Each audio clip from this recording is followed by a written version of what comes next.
તો નમસ્કાર મિત્રો, ગુજરાતના સૌથી મોટા સમાચાર મળ્યા છે. દેવાય ખબર રાજકારણમાં જોડાઈ ગયા છે. ગુજરાતના સૌથી મોટા સમાચાર પ્રાપ્ત થઈ રહ્યા છે. હું છું તમારો દેવ અને બુલેટિનમાં ફરી બ્રેક બાદ તમારું સ્વાગત છે.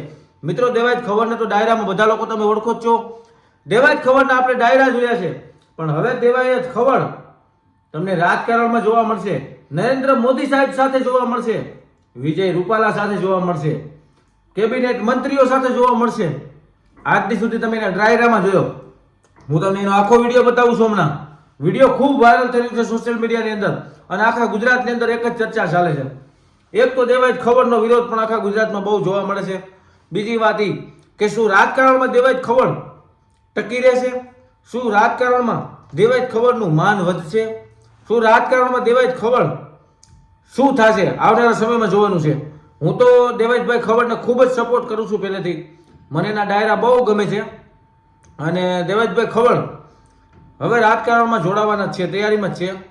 કારણ કે દેવાજભાઈ ખબર જેવો માણસ તમને બીજો કોઈ નહીં મળે. એમ તો ભલે એનો વિરોધ થાય, પણ બધી રીતના સાચું બોલે. તો દેવાજ ખબરે શું કીધું સાંભળી લો. રાજકારણમાં એન્ટ્રી થાય છે 1000%. આઈ એમ પ્રોમિસ 1000% આવીશ, ટૂંક સમયમાં આવીશ. પણ પક્ષનું નથી કહેતો કે આ પક્ષમાં કે આ પક્ષમાં. જ્યારે આવીશ ત્યારે એક નિષ્ઠાથી આવીશ, નહીં કે સત્તાની લાલચે કે નહીં કે પૈસાની લાલચે. પૈસા તો ઓલરેડી કુદરતે મારા પૂરતા મને આપ્યા.